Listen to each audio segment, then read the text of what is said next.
बच्चे के जो उसका जो ओवरऑल डेवलपमेंट, जो अभी सर्वांगीण विकास की बात कर रहे थे, ओवरऑल सब चीजों में अच्छा होना चाहिए। उसका आचरण भी अच्छा हो, चरित्र भी अच्छा हो, सेहत भी अच्छी हो, खाना पीना भी अच्छा खाए, सबकी इज्जत करे, सबको प्रेम से बोले और आपके बच्चे की सब जगह तारीफ हो।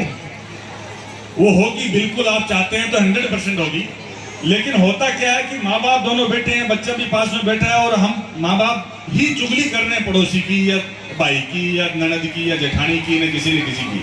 वो बच्चा आराम से गूंगे की तरह बैठा है, बेचारा सुन रहा है कि मम्मी जो है ना वो आंटी के बारे में ऐसे बात कर रही है, पापा जो है चाचा जी के बारे में ऐसे बात कर रहे हैं। तो ये कौन सिखा रहा है? आप उसके सामने, आपके मतलब आपसी कोई मतभेद होगा या कोई बात होगी तो आप अपने खोपचे में जाएं, बात करें जो करनी है। लेकिन बच्चे के सामने आप उसको संस्कार चाहते हैं कि वो 4 घंटे स्कूल में आया है, यहाँ सामाजिक विज्ञान की किताब पढ़ के गया, माता पिता को प्रणाम करना चाहिए, बड़ों की इज्जत करनी चाहिए, 4 लाइन पढ़ के चला गया, मास्टर जी ने अपनी पूरी कोशिश की, घर में जाते ही आप जो है पड़ोसियों को गाली दे रहे हैं, उसने उधर नाली में से कचरा डाल दिया, उसने ये कर दिया। बच्चा क्या सीख रहा है? जितनी देर स्कूल में रह रहा है उससे डबल टाइम वो आपके पास भी तो रह रहा है, तो आपसे भी सीख रहा है। तो अगर बच्चों को हमें अच्छा बनाना है तो सबसे पहले खुद अच्छा बनना पड़ेगा। अगर हमारा जीवन वास्तविक तौर पे अगर बहुत अच्छा है, हमारा आचरण वास्तविक तौर पे दूसरों के लिए अच्छा है, तो बच्चा हमें देख के सीख रहा है, वो दूसरों को देख के बाद में सीखेगा, हमें भी देखेगा वो। ऐसे आज के दिन बहुत से लोग हैं जो बॉडी के ऊपर जय श्री राम लिखवा रखा है माथे के ऊपर, और बढ़िया भगवान वो कुर्ता पजामा भी पहनेंगे, गले में जो दुपट्टा डाल रखा है उस पर भी जय श्री राम लिखा हुआ है। उससे बात करी एक दिन, भाई साहब क्या हाल है? बोले बढ़िया है। क्या जाती है? बोले जाट है। तो बोले ये राम जी वाला इधर पंडितों का काम है? बोले ना, बोलो राम जी के भगत है। बोले बढ़िया है। आज कहाँ से आ रहे हो? बोले आज तो कचहरी जा रहा है। किया? अरे बोले वो मान लो छोटे को बाइडो मानने, बोली 2 बीघा जमीन दावरा की है मेरी। तो बोले भी वो केस चल रहे हमारे, कई साल होगी? बोले 20 साल होगी। मतलब राम जी का उसने कुर्ता डाल रखा है, राम जी का पक्का भगत है, माथे पे शरीर पे गुदवा रखा है, वो भी कम पड़ गया तो दुपट्टा डाल लिया। और भाई के साथ केस चल रहा है 2 बीघा जमीन का, टोटल दोनों के पास 100 बीघा जमीन है। एक असली राम जी वो थे जो भाई के बाप की आज्ञा का पालन करने के लिए, घर में शांति रखने के लिए राजपाट छोड़ करके जंगल में चले गए थे।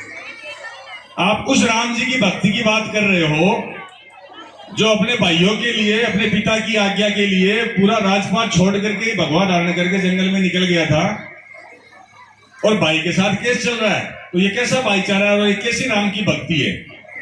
तो मैं ऐसी किसी भक्ति को नहीं मानता जो मंदिर में जाकर के ताली बजा दे, बोले जय श्री राम, और उसके बाद भाई भाई से लड़ता फिरे।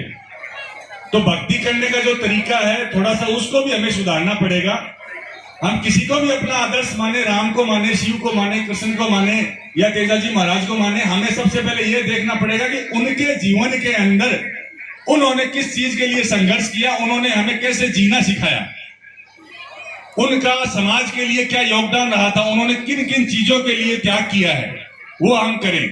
वो हम बिल्कुल नहीं करना चाहते हैं। त्याग नाम की चीज नहीं है, 1 रुपया नहीं छूटता है। सास रे भाण भी आएगी ना 2 दिन के लिए तो मुंडा में सड़क पड़पा लग गया, बाबा का हेडे बाई आएगी है, बेस लानो पड़सी, करनो पड़सी, रुपया करनो पड़सी। तो इन चीजों को थोड़ा सा ठीक करना पड़ेगा हमें। जब ये सारी चीजें हमारे अंदर से ठीक हो जाएंगी तो हमारे बच्चों में भी ये झलकेंगी। और कहते हैं ना, दान पुण्य से या किसी को सम्मान देने से हमारा सम्मान या दान धन कम नहीं होता है, तो वो खुल के करना चाहिए। और जितना हम अच्छा व्यक्तित्व हम खुद अपना जी रहे हैं, जितनी अच्छी हमारे अंदर भावनाएं हैं, वही भावनाएं। एक देश है जिस देश के अंदर हरे पेड़ को काटा नहीं जाता और वहां पे गैस की सप्लाई है नहीं, वहां सिर्फ लकड़ियों से ही खाना बनता है। तो वो लोग क्या करते हैं, पेड़ को सूखने का इंतजार करते हैं कि पेड़ कब सूखे। तो वहां पे कई हजारों साल पुरानी एक परंपरा है कि पेड़ अगर नहीं सूखे मिलते हैं तो वो सारे गांव के एक पेड़ के चारों तरफ हो जाते हैं, उस पेड़ को गालियां देते हैं। उसको गालियां इतनी देते हैं कि वो पेड़ दूसरे दिन जब सुबह जाकर के देखते पूरा सूखा हुआ मिलता है।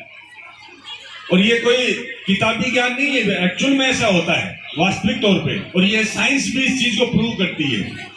जब गालियां देने से या किसी को कोसने से एक पेड़ सूख सकता है, तो आप आसपास देखिए, या अपने बच्चे हैं, इनको अगर किसी बच्चे को गणित नहीं आती है, किसी को साइंस समझ में नहीं आती, किसी को अंग्रेजी समझ में नहीं आती है, तो उसको इतना कोसते हैं पड़ोसियों से, बच्चों से कंपेयर करके, देख तेरी बुआ वाला के इतने नंबर आए। अभी आजकल सिलसिला चला है, ये नंबर आने शुरू होंगे, अभी 10वीं 12वीं के रिजल्ट है, तो अब ये बच्चों को जो है ना डुक मारने वाली कार्रवाइयां शुरू होंगी। तेरे कम नंबर आ गए, उसको देख, तेरे को तो लैपटॉप भी ला के दिया था, तेरे तो ट्यूशन भी लगा, तेरे कमरे में एसी भी लगाई थी, तेरे कम नंबर आ गए, उसके ज्यादा आए हैं। तो बच्चों का शोषण शुरू होने वाला है आपके द्वारा, तो थोड़ा ध्यान रखें इस चीज के बारे में। जरूरी नहीं है गणित में अच्छा आने वाला ही जिंदगी अच्छी जिएगा, या कोई अंग्रेजी अच्छी बोलता है तो उसके अंदर बहुत अच्छे संस्कार हैं। जिन देश की राष्ट्रभाषा अंग्रेजी है, वहां का बच्चा पैदा होते ही अंग्रेजी बोलता है। ब्रिटेन में, अमेरिका के अंदर, लंदन में, वहां भी क्राइम होते हैं, वहां के बच्चे भी रेप करते हैं, वहां के बच्चे भी मर्डर करते हैं, वहां के भी चोरी करते हैं, जेल में जाते हैं। हमसे, इंडिया से ज्यादा, इंडिया से आधी जनसंख्या है और इंडिया से ज्यादा लोग वहां के जेल में पड़े हैं।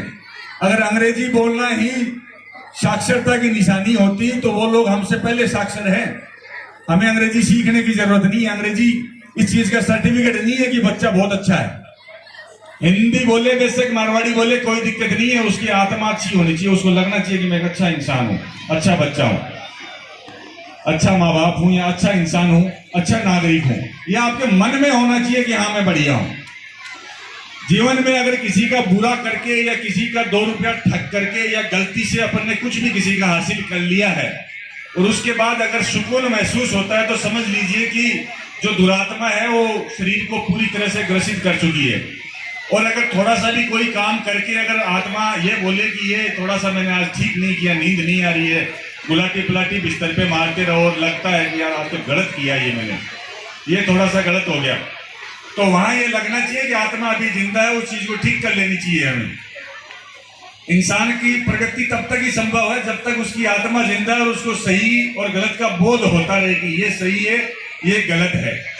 अगर आप एक बस में, सरकारी बस में जा भी रहे हैं और अगर एक सीट के ऊपर कोई कचरा भी आपसे गिर गया और आपके मन में ये बोध आता है कि यार ये गलत हुआ है, मेरे बिस्कुट का पैकेट था, मैंने खाया था और मैंने यहाँ गिरा दिया है, तो इससे किसी दूसरे को परेशानी होगी, या ये अच्छा नहीं है, ये सही नहीं है।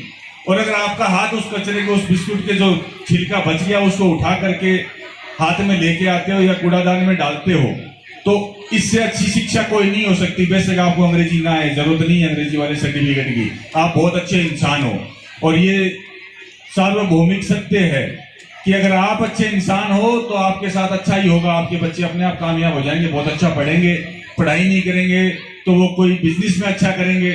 जितने भी आज बिजनेसमैन देख लो, आज के जो नए जमाने के हैं, वो बेशक थोड़े बहुत पढ़े लिखे हैं, लेकिन जो पुराने वाले बिजनेसमैन हैं जिन्होंने असली धंधा स्थापित कर करके अपने बच्चों को दिया है, वो भी ज्यादा पढ़े लिखे नहीं थे, धंधा करना आता था।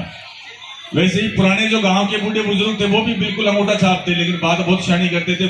20-20 भाइयों के परिवार को, कुटुंब को, अपने कुनबे को एक जगह रखने में कामयाब थे। आज सारे पढ़े लिखे हैं, लेकिन 4 भाई अगर है ना तो 4 की जगह 8 दरवाजे हैं उनके घर में। तो ये चीजें इस समाज को, हमारे एरिया को, इन बच्चों को बहुत पीछे लेके जाएंगे। इन चीजों के ऊपर भी थोड़ा सोचने की जरूरत है हर चीज के साथ में। आज वार्षिक उत्सव और ये पुरस्कार वितरण समारोह का माध्यम था और मेरा सौभाग्य रहा कि मुझे ज्यादा से ज्यादा पेरेंट्स मिले, और पेरेंट्स में भी मैं देख सकता हूं कि मातृशक्ति ज्यादा है। और अभी माननीय मंत्री जी भी एक बात कह करके गए थे कि एक लड़की साक्षर होती है तो 2 घर शिक्षित होते हैं, तो ये सही बात है। लड़की साक्षर होती है तो ये घर भी, और जो आगे जिस ज्यादा बोला हो या गलत बोला हो तो माफी चाहूंगा, बिल्कुल छोटा भाई समझ के माफ करें। लेकिन मन में थी ये बात कि जब भी अपना समाज या अपने लोग मिलेंगे तो इन चीजों के बारे में चर्चा करेंगे, बात करेंगे। अगर आप लोगों को सही लगे तो थोड़ा सा इस नजरिए से देखें और इसके बारे में सोचें। बच्चों की चिंता करने की जरूरत नहीं है, इनके पास भगवान ने अपने आप कोई ना कोई अच्छी स्किल दे के भेजा है, इसके अंदर कामयाब होंगे। आपको सिर्फ पहचानना है। अगर मछली को आप बंदर से कंपटीशन कराएंगे कि बंदर कितना तेज पेड़ पे चढ़ सकता है, तू भी चढ़ के दिखा, तो मछली बेचारी कैसे चढ़ेगी? इसका मतलब ये थोड़ी है कि मछली का जीवन निरर्थक हो गया। और बंदर पेड़ पे फास्ट चढ़ सकता है लेकिन वो पानी में तैर नहीं सकता। तो मछली के पास अपनी खूबी है कि वो पानी में तैर सकती है, बंदर नहीं तैर सकता है। तो हर प्राणी जो भी इस जगत में आया है उसके पास एक अपनी खूबी है, वो उस खूबी के साथ में अपना जीवन बहुत अच्छी तरह से जीवन यापन कर लेगा। उसकी चिंता करने की जरूरत नहीं है, हमें सिर्फ पहचानना है, और पहचान लिया तो उसके ऊपर थोड़ी सी हमें ऊर्जा देने की जरूरत है। रोज भी क्या करे, गांव में छूट के बाकी जो